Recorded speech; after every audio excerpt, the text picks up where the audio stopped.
I haven't time for hurling. No. Hey. He's too outspoken about hurling, you know. He thinks he was a legend of all time. But he's just from Capital. My little nephew. Hey, I'm his uncle now. He's my nephew. We're climbing now. He's my nephew now. No, look, this is what dreams are made of. I'm so proud of my uncle. I'm so proud of my uncle, cousins, uncles. I'm delighted.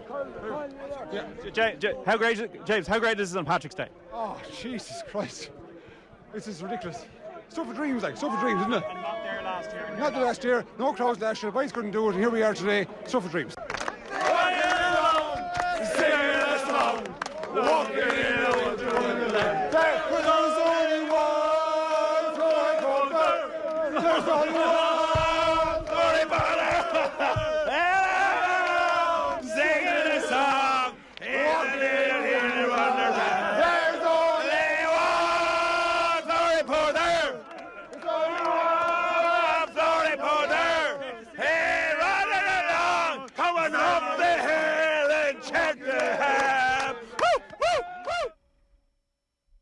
Wow, amazing scenes there in Cheltenham for Danny Mullins and for all the syndicate there involved with Flooring Porter. Good morning, John. Aisling, how are we doing? Good. That is just amazing. That is what sport is all about, isn't it? Well, you can have your big owners and your millions and all that kind of thing, but Flooring Porter is what racing is all about, isn't it, Aisling? Like, the colours are a pint of plain, black and white. Mm-hmm. There was an ad on Facebook from Gavin Cromwell, a trainer, asking people to see if they want to invest in horses a few years ago. And these lads, a syndicate from South Roscommon, Galway, 4 lads, the Sweeneys, who were involved in a pub, and Ned Hogarty, who's involved in the flooring business, carpets and pints. And they bought the horse for a few grand. It wasn't an extravagant purchase, and the horse has just turned into a bit of a freak. And they've all used that phrase, so that's not an unusual phrase for horse racing. He just keeps on winning and winning and winning. He won the race last year, no crowds, as we know, the Stairs Hurdle. And then yesterday, it was just fantastic to see. First of all, before the race, they were all gathered in a huddle in the kind of paddock area. And then when he came in through the winner's enclosure, it was just bedlam. And Danny Mullins was put on the shoulders of James Cahill from the hurling pod. The hurling pod took over Cheltenham. Yeah, he's not coming back. He said he's done. It's all horse racing from now on. It was unbelievable. And I think Danny Mullins as well, that's a great story in itself. Even over the last year and a half, like, he's really come into his own, and it was a great ride. Like, the way that he held him back, he sort of brought him back to the pack. He was really, like, taken off in front. He held him back, and he just really timed it well coming up to that straight. It's so hard to do, Aisling, in a 3-mile race over hurdles to go from the front, because horses generally need to stay to win that race. So usually you're a sitting duck. So he was able to judge the fractions of the race perfectly. It's probably the ride of the season. And then we would have said that about Rachel Blackmore on Tuesday in the champion hurdle, the way she was so confident on Honeysuckle. But yesterday, they were then just stacking up behind, and then they put the pressure on, but then he had more and more and more. And I asked him, did he know they were behind? And he just knew they were, and then he knew how much he had up that finishing hill. And the hill is much steeper in the flesh here, Aisling and Cheltenham, as you would see on TV. And even as a horse, he's not a hell of a lot to look at, John, but my God, he gets the wins. No, he's a bit quirky. He's a bit of a strange animal in terms of his temperament at times. Like, he threw away his chance of Punchestown last year. So Gavin Cromwell has done a great job, both to have him here a year on. It's not easy with horses getting injuries quite easily. And then to go and win it again. And he's a horse that just needs to have quiet handling. And Danny Mullins, as you said, rode him with supreme confidence. And that's the way he's been riding all season. Yeah, it is. It's an unbelievable story. And you're actually speaking with Danny Mullins, and we're going to have a listen to that now. It's a fantastic day, you know.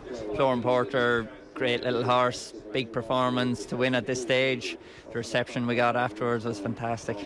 I saw you in a plane with Sean Flanagan recently. I'd say this was an even bigger thrill. Yeah, you know, this lad is nearly as big an airplane as Sean's, so you know, these are the days it's all about. And last year, no crowds. Look, it was great to have a festival then, but this year, the reception was just off the scale. It was, you know, to win at Cheltenham is what it's all about, and for the syndicate, you know, to be here and enjoy it this year, they really got to enjoy that, and that's as good a reception as you'll see after a race. This is what it's all about as well, isn't it? You have your big owners and they're important for the game, but the small syndicates like a pub and a carpet shop and lads from the west, that's the lifeblood of racing. That's it, and for the lads, to be able to buy a horse like him and mix it with the best, it's what racing's all about, and fantastic to see it. Talk to us about the race itself, because obviously you were in the van, you were in the front, and like last year. Yeah, everything went fairly straightforward, got away handy, kept jumping all the way, and galloped out strongly, yeah, good. Did you know they were stacking up behind you? I could hear them, yeah, even the first circuit, I knew I was a couple of lengths clear down the back straight, and we went a strong gallop. I got to stack up and let him roll again. How do you judge it then when you're coming to the last, for example, of how much you have in the tank and the feeling that you might have this race in the bag? I get into the furlong pole with a lot of petrol left in Cheltenham. It's a special feeling, after going that gallop. You need a good horse underneath you to be doing that. So the reception, they put you on their shoulders? Yeah, the ride in the shoulders was a little bit more wobbly than the ride in the race, but to be part of those celebrations is fantastic. You're not going to get tired of this winner for a while, but you got Tornado Flyer in the Gold Cup on Friday, Danny, and this horse won the King George, which is normally one of the key trials, so you'd have to think he has got an each-way chance. I think he's definitely got an each-way chance. The way he hit the line in the King George says he has every chance of seeing out the extra few furlongs in the Gold Cup, and we'll give it a good rattle. I've plenty of faith in Tornado. Yes, an exciting day at Cheltenham, John. It is Gold Cup Day. It's a massive day in the racing calendar. What can we expect? I expect we will be having more Irish winners by the end of the week than the UK, but it's only 11-10 at the moment, so it's been closer. Now, they had only 5 winners, the British contingent last year, so to have 10 is good, and it's good for the competitiveness of the game that they've had these winners. But I'd expect we will be ahead by the end of the day. I'd expect an Irish Gold Cup winner. I think Protector Ash and Royal Pagaille have work to do for the home contingent to win the Gold Cup, so I'd be confident the Gold Cup will come back to Ireland after Manila Indo won it last year and was brought to Waterford with Henry de Bromhead and Jack Kennedy riding it then.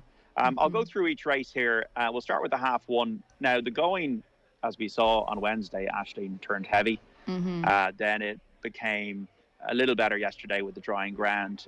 They were using a new course. There's 2 courses at Cheltenham. There's an old course and then there's a new course on the inside. And the new course is a more galloping track, and you have to really stay the Gold Cup trip.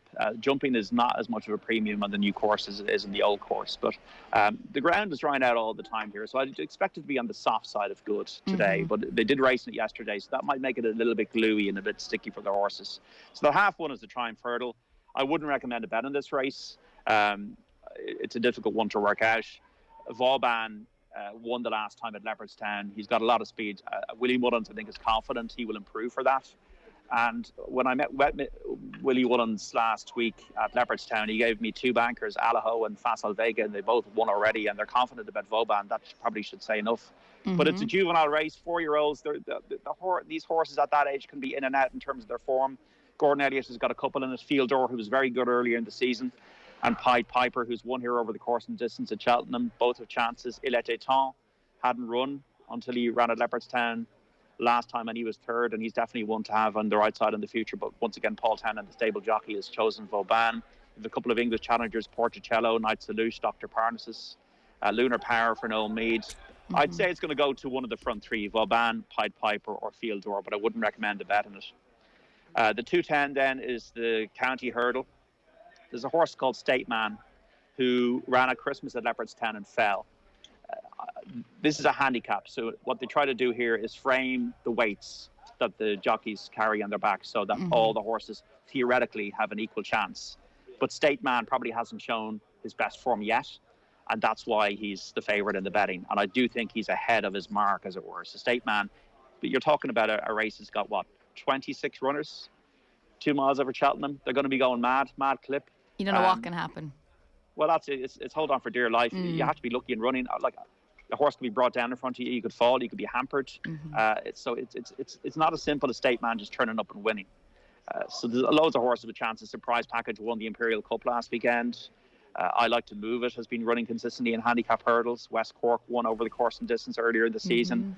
Might Make Mozzie. Gavin Cromwell had a big winner for Porsche yesterday, and he likes this horse, Might Make Mozzie. He's a decent price. The one I'm going to go for each way is Colonel Mustard. It's nothing to do with Cluedo now, Aisling. It's not going to be with the lead piping in the billiard room. But Colonel Mustard, Lorna Fowler trains this one. He's been running in graded races behind the likes of John Bon, Sir Gerhard, and they've ran well already at the festival this week. So Colonel Mustard is around a 7-1 shot. I think he's the each-way play against State Man today. That is the county hurdle at 210. The 250 is the Albert Bartlett novices hurdle. Once again, you have 19 runners. This is a very difficult race to work out because there's a load of potential. You've had, like, I remember Bertie's Dream winning this at 33-1. You had Minella Indo, the Gold Cup winner, won this at 50-1 this race a few years ago. It's a very difficult race to work out. This is not, once again, a betting race that I would be getting involved in. Let's go through them. Hillcrest is all over a chaser for the future. Hillcrest, the favourite in the colours of the late Trevor Hemmings. But once again, earlier in his career trying to win this, it could be difficult. Ginto for Gordon Elliott as a consistent horse in Ireland. Manella Kakuna I really like, but I think he'll be a better horse next year. The Nice Guy, obviously, as I am. Sean O'Keefe rides him. He's got a lot of potential. Haven't seen the best of him, possibly. He could have an each-way chance. Sean Trills for Henry de Bromhead. Bardenstown Lad is a consistent horse. If I was going to pick a couple each way at massive prices, and the reason why they're massive prices is that they could flop. Yeah. But Eric Bloodaxe, Joseph O'Brien talking about Eric Bloodaxe on I think it was a preview of the Breeders' Cup on Off the Ball Saturday about 6 months ago. And I said, give me one horse to follow for the season. And he said, Eric Bloodaxe. Horse won at Limerick at Christmas. Fits the trends. Was desperately disappointing the last day. So he might have gone at the game, Eric Bloodaxe. But at 28-1, 33-1, he might be worth 50 cent each way or euro each way. The other one is a complete... Ramillies is just... They were raving about Ramillies in Willie Mullins' yard all last year as a brilliant bumper horse. And he never did it on the track, really. He's 33-1 with Brian Cooper in the saddle. He won last time out. He doesn't have any respect for the hurdles whatsoever. But if Ramillies stays, he could be the complete fly in the ointment in this one. So, once again, it's a euro each way race, and it's a difficult one to work out. The 410, we'll get to the Gold Cup at the end here. The 410 is the Hunter's Chase. The one I like here is Winged Leader. Barry O'Neill from Wexford has ridden, I think, over 500 winners in point-to-points. And this is where the point-to-points jockeys come. But he's never had a winner at Cheltenham. He just got Rama a few years ago, who was so close. And Winged Leader is about second favourite, about 5-6-1. Won last time, beat Bill away by 12 lengths at Thurles. He's an improving horse for the Northern Ireland trainer, David Christie. He's only 8 years of age, which is quite young for Hunter's Chases. I think if Winged Leader can get into a rhythm, he might have a squeak of being in the frame there for Barry O'Neill. I'd love to see him ride a winner at Cheltenham in the Hunter's Chase. In the 450, this is the Mare's Chase. Concertista is a very good horse. I just don't know if she stays. She was harried out of it in the Mare's Hurdle over the same distance, 2.5 miles last year. Ellie May was second in this last year. Mount Ida is the hot favourite for Gordon Elliott, but this horse does tend to hit one. And the one I'm going for each way is Zambella, is the English challenger for Darrell Jacob, another Wexford jockey, riding for Nigel Twiston-Davies. Is a brilliant jumper. She was either fell or brought down in the race last year when creeping into contention. She's been running really well all the season. I think Zambella is a good each-way play, about 12-1. The last race, my nap of the day, is in this. It's Adamantly Chosen, who is going to be ridden by Richard Deegan for Willie Mullins, about a 6-7-1 shot. Once again, a bit like State Man, I think he's got a bit in hand on the handicapper. This is the race Willie Mullins targets with his stars of the future. Galopin des Champs, you saw yesterday, won this easily last year. Yeah. Don Poety won this race before. You had Kilulta Vic winning this race. This is the race, Sir des Champs. Willie Mullins targets this race with a horse that could be his one for the future. And this horse won one of the big bumpers at Punchestown last year, the Goffs Land Rover bumper. So he's won in a big field. If he stays the trip, Adamantly Chosen, I think, could be ahead of the handicapper, about 7-1 each way is my nap of the day. And then it's Gold Cup time. So it's a hard one to work out, Aisling. It's a difficult one to work out. 22 fences, 3.25 miles, 3:30. We know the kind of roll of honour back through the years. Arkle won it 3 times. We Best Mate won it 3 times. Album Photo a couple of times. Yeah. Polo Star a couple of times. Dawn Run, the mare in 1986. Who could forget that Desert Orchid, the Grey in 1989. Such a rich history, this great steeplechase, the blue ribbons of the game. 100 years, in 2 years' time, this is the 1924 was first run. So what are the storylines here? There's a few storylines. I suppose we go through the card here. Yep. Album Photo has won it twice, 10 years of age now. Willie Mullins hasn't been too happy with him. I'm not so sure. He still tends to make a mistake in his races. Maybe Father Time is against Album Photo. Although Sean Flanagan and Conor Dwyer in the Saturday panel last week both liked him as an each-way play for this race in the Gold Cup. Not to win. I think they both went for Manila Indo. But Album Photo, I don't know if time is against him. A 10-year-old has not won the Gold Cup since 1998. Plutar is a class horse of the race. And if he's improved at all since last year, he wins under Rachel Blackmore. What a story it would be for Rachel and Henry de Bromhead to win the Gold Cup after winning the Champion Hurdle on Tuesday. Mm-hmm. The only thing I'm concerned about is the yard is not as sparkling as it was. Now, Honeysuckle won on Tuesday, but the yard is not as sparkling as it was last year. Journey with Me and Bob Ollinger did not run as well as I think they could have this week, even though Bob Ollinger won. So Plutarch, I also don't know if he stays. He's running a Ryanair chase in the Gold Cup of the Festival. He hasn't won either one. Mm-hmm. So Plutarch, for me, might find one too good, but he's a class horse of the race. And if he shows what he showed at Haydock, he definitely has every chance of winning. Asterion Forlange falls too many times for my liking. I also don't think he stays the trip, but he'd be cruising at the top of the hill. I don't think he stays. I Wright is outclassed. Chantry House was pulled up at the King George, and finished tired the last day. He does have horse form, so it wouldn't be an absolute sensation if he won, but I think he's more of an each-way chance than a win chance. Galvin is a stayer. Yeah. Galvin, obviously trained by Gordon Elliott. It would be a redemption story. We know Gordon was banned this time last year. If Gordon won the Gold Cup for a second time, he's won it with Don Cossack before. Galvin's won over the festival over a longer distance. He beat a Plutarch at Leopardstown at Christmas. We know if Galvin's there coming to the last in contention, he'll probably win because he will stay better than it. And do we know, John, if Davy Russell, will he be on board? Do we have any word on that? I think we're confident that he will be. Yeah. Brilliant. And Davy's got a great tune out of the horse who was bred in County Clare. Manila Indo, last year's winner. Would he prefer better ground? Possibly. Robbie Power's on him this year. I think that Manila Indo, he flopped in the King George at Kempton, and I don't think he's been shown the same sparkle as last year. Protectorate for Dan Skelton, hasn't run for months. Could be an improver. Could be like he won so well at Aintree. The only thing about Protectorate, he hasn't faced this class of horse before, but he is the potential improver of the field. Royal Pagaille, I think, needs deeper ground. I don't think he's good enough. Santini, once again, a bit like Album Photo, I think his best days are behind him. And the one I'm going to go for, the very last one, Aisling, in the numbers, Tornado Flyer, number 11, Danny Mullins. Danny Mullins, what a story that would be, John. It would be. Willie Mullins, it's all about the yards in form, and Willie Mullins is the yard most in form at the moment. He's had 5 winners, I believe, at the festival so far. Tornado Flyer won one of the key trials for the race, the King George. Now, everybody said, well, the race fell apart because Frodon and Manila Indo went too fast in front, and Tornado Flyer just picked everybody off. But Tornado Flyer, if he stays, it's an if. But if he stays, if he's there or thereabouts, his stamina, he's always looked like staying in races. He was third in the bumper here. He was third in the Ryanair last year. And if Danny Mullins can get him into a position where he has got into a rhythm, he also has a tendency to hit one. I'm just chancing it about 11 or 12 to 1 that Tornado Flyer could reach the frame. But Plutarch, the class horse in the race, Galvin's the stayer. Tornado Flyer is the one I'm going to go for. Yeah, for me, when I was looking at the race card, I was thinking Galvin. It'd just be an unbelievable story for Davy Russell, for Gordon Elliott. I wouldn't mind seeing the Gold Cup come back to County Meath as well. That'd be a nice little story in there too. But yeah, as you said, it's hard to know. You don't know what's going to happen in a race like this. But yes, it's unbelievable. And John, for you, it's 20 years now that you're reporting at Cheltenham. That's incredible. When I seen you tweet that during the week, I actually couldn't believe it's been that long. It's quite amazing. How has it been, I suppose, from the start to now? What differences have you seen? The big difference is the Irish dominance of the festival. That's the big thing that I've seen.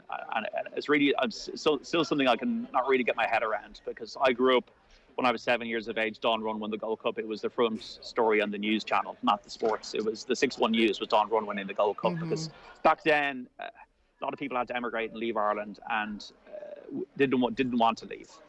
And for Don Run to win the Gold Cup, or Isterbrack to win the Champion Hurdle, it was a source of pride for a lot of people that we were showing our best of sport on the international stage. And we know with flat racing, Aidan O'Brien has done that. Vincent O'Brien before him.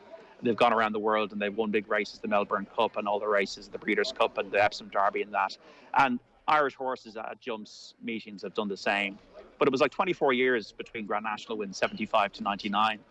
And when I went to Cheltenham first, Aisling, it was so intimidating. It was just, you really felt like an underdog. You felt like, as a member of the press, you felt like I'm at like I'm at a place here that is just the big leagues. And to see Ireland win 23 races, obviously none of us were here last year, but even 2017 we won 19. It's a reflection, I suppose, in one way of how Ireland has progressed as a country. Because 30 years ago, 40 years ago, we'd be selling all these horses because we couldn't afford to keep them. And now all the big owners, all the money has come in, and Ireland is a forward place when it comes to sport and racing. Generally, the best horses come out of our country, and France as well. So I think it's a maturity from an Irish point of view, and we've been able to showcase our best jockeys, owners, horses, and trainers over the last 20 years. So that's the biggest change. Is Ireland has conquered Cheltenham. And that's not a bad way to round off 2 decades. So I'm hoping that will continue in the Gold Cup today. Yes, absolutely. And this week for you, how has it gone? I know you had a bit of a slow start, but you're hoping this is it now, this last day. You're going to pull it out of the bag for us, John? Well, one thing as well I've never done over 20 years, Aisling, is drink. So my tips have been almost driving me to drink, to be honest, over the first 3 days. It's been such a cold snap, and you just don't know when that you're going to have a cold snap. No. I've had a great run here of I think about 14 years profit, of 8 years profit out of the last 11. So you're going to get years when it doesn't go to plan. So all I'll say to anybody out there is just be aware that my tips are cold. Just make sure you go each way. Don't do anything silly. Never bet more than you can afford anyway. But last year I had the last 2 winners, and that's you want to go to OTBSports.com. I've gone for wins only to try to get into profit. But what I'm recommending to anybody out there is make sure you go each way in these races, because I've got a specific strategy which doesn't mirror what everybody else should be doing. So that's just my madness here. So I'm hoping, but hopeful rather than confident, I think is the best thing I can say, Aisling. Yeah, and you've given us a few good each way bets there as well. So I wrote them all down. I'm sure we'll get them up online as well for everybody to see. Well, John, enjoy it the last day. Have a good one, and hopefully we'll be successful. Thanks, Aisling. Take care. Thanks, John. Yeah, brilliant to hear John there, live from Cheltenham on the last day, Gold Cup day, which is always a brilliant day in the racing calendar. Well, that's it from the Friday's OTB AM. Thanks a million for everybody for tuning in.